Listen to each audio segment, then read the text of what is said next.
Good morning বন্ধুরা, আরও একটা নতুন ভিডিওতে তোমাদের সকলকে স্বাগত জানাই। এখন কিন্তু প্রায় 11টা সাড়ে 11টা মতো হতে যায়, সাড়ে 11টা বাজেনি।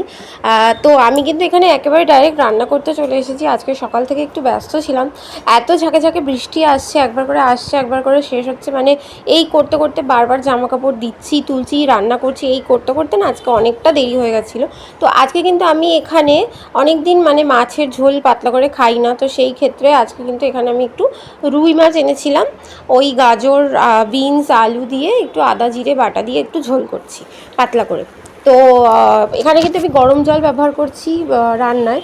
আমি কিন্তু এখন আর ঠান্ডা জলটা ব্যবহার করি না। দেখতে পাচ্ছি যে গরম জল ব্যবহার করলে কিন্তু রান্নার টেস্টটাও বেটার হয়, আর হজমটাও কিন্তু বেশ ভালো হচ্ছে, জানো তো। তোমরা কিন্তু এটা অবশ্যই একবার ট্রাই করে দেখতে পারো। তো আমি এখানে কিন্তু গরম জল দিয়ে ভালো করে মশলাগুলোকে একটু কষিয়ে নিয়েছি, তেল ছেড়ে দিয়েছে। তারপরে এখানে আমি পরিমাণ মতো জল দিয়ে দিলাম। জলটা আমরা 3 জন খাবো, তো সেই হিসেবেই কিন্তু আমি এখানে জল ব্যবহার করেছি। যে এই সবজিগুলো সেদ্ধ হয়ে মাছ ফুটে যতটুকু মানে ঝোল থাকবে আর কি, ওতেই কিন্তু আমাদের খাওয়া একেবারে কমপ্লিট হয়ে যাবে। আর এক তরকারি ঝোল ভাত তো সামান্য একটু বেশি হলেও কিন্তু কোনো প্রবলেম হবে না। এখানে রান্নাঘরটা আমি ভালো করে পরিষ্কার পরিচ্ছন্ন করে নিয়েছি, কারণ এরপরে আমাকে তাড়াতাড়ি করে স্নান করতে হবে, করে যেতে হবে ছেলেকে স্কুল থেকে নিয়ে আসার জন্য।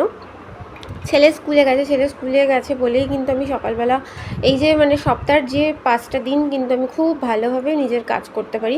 আর এই শনি রবিবার করে তো ছেলের স্কুল থাকে না, তখন তো ছুটি থাকে। আর সেই দিনগুলোতে কিন্তু আমার খুবই সমস্যা সৃষ্টি করে, মানে ওকে সময় দিতে দিতে ঘরের কাজ করতে করতে অনেকটাই দেরি হয়ে যায়।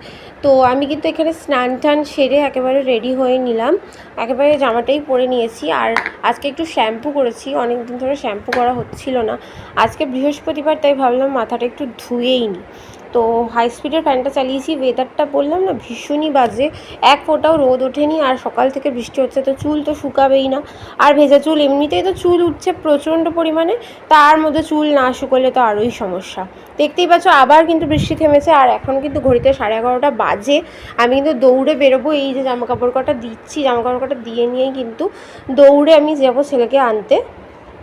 ছেলে যদিও ঘরের কাছেই পড়ে, তার জন্য মানে 2 মিনিটে রেডি হয়ে 1 মিনিটে ওখানে মানে যাওয়াটা কোনো ব্যাপারই না। তো এইখানে দেখতেই পাচ্ছ আমি এবারে ছেলেকে স্কুল থেকে নিয়ে চলে এসেছি। আর এখন হচ্ছে আমি আমার ঘরে যে ঠাকুরের সিংহাসনটা আছে, আসনটা, সেই আসনটা ভালো করে পরিষ্কার করে কাপড় চোপড়গুলো পাল্টে নিলাম। এবারে ঠাকুরের কাপড় চোপড়গুলো ধুয়ে কিন্তু ঠাকুর ঘরেই মেলছি, কারণ বৃষ্টি হচ্ছে, মানে থেকে থেকে বৃষ্টি হচ্ছে, তো বারবার তোলা নামানো পাতলা পাতলা কাপড় এগুলো মানে ঠাকুর ঘরে দিলে মোটামুটি শুকিয়ে যায়। এবার গোপালের যে বালিশ কাঁথাগুলো থাকে সেগুলো তো আর শোকায় না, সেগুলো একটু সময় লাগবে শোকাতে। যাই হোক, মোটামুটি 1 সপ্তাহ তো গোপালের এখন বিছানাপত্র লাগবে না। তো এখানে কিন্তু সমস্ত কাজ অলমোস্ট কমপ্লিট হয়ে গেল। আর দেখতেই পেলে আজকে কিন্তু পেঁপে আলু ভাতে দিয়েছিলাম, আর এই মাছের ঝোলটা করেছিলাম। এখানে জানি না ছেলে কি একটা আমাকে বলছে, কি ইস্যু সামথিং, ওর সমস্যা কথা, সেটাই কিন্তু ও আমাকে বলছে।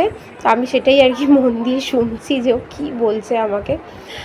যাই হোক, তো এবারে কিন্তু ওকে খাওয়াতে বসবো, ওকে খাইয়ে দাইয়ে নিয়ে তারপরে ওকে হচ্ছে ঘুম পাড়িয়ে দেবো।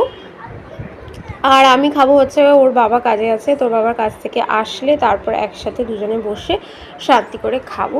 তো ছেলেকে খাইয়ে দিয়ে ঘুমটা পাড়িয়ে দিই, তার কারণটা হচ্ছে যে ছেলেকে ঘুমটা না পাড়িয়ে দিলে না ছেলে কিন্তু বিকেলবেলা পড়ার থাকে, সে সেটা করতে পারে না। তো এদেরকে ঘুম পাড়িয়ে দিই, কিন্তু আমি এখানে একটু শুয়ে ফোন ঘাঁটি, ভিডিও এডিট করি। এরপরে তোর বাবা চলে এসছে, বাবা ছেলের মিলে খুব দুষ্টুমি করছে খুঁটিনাটি। তো এইসব চড়ে আর কি চলতেই থাকে আমাদের প্রত্যেকটা সপ্তাহ, এইভাবে প্রত্যেকটা দিন। ছেলে ঘুম থেকে উঠে পড়েছে, ঘুম থেকে উঠে এবার ওকে একটু আদর ঠাদর করে ফাইনালি হচ্ছে পড়তে পাঠাবার পালা। তো চলো আজকে এখানেই শেষ করি, দেখা হচ্ছে আবার অন্য কোনো একটা ভিডিও।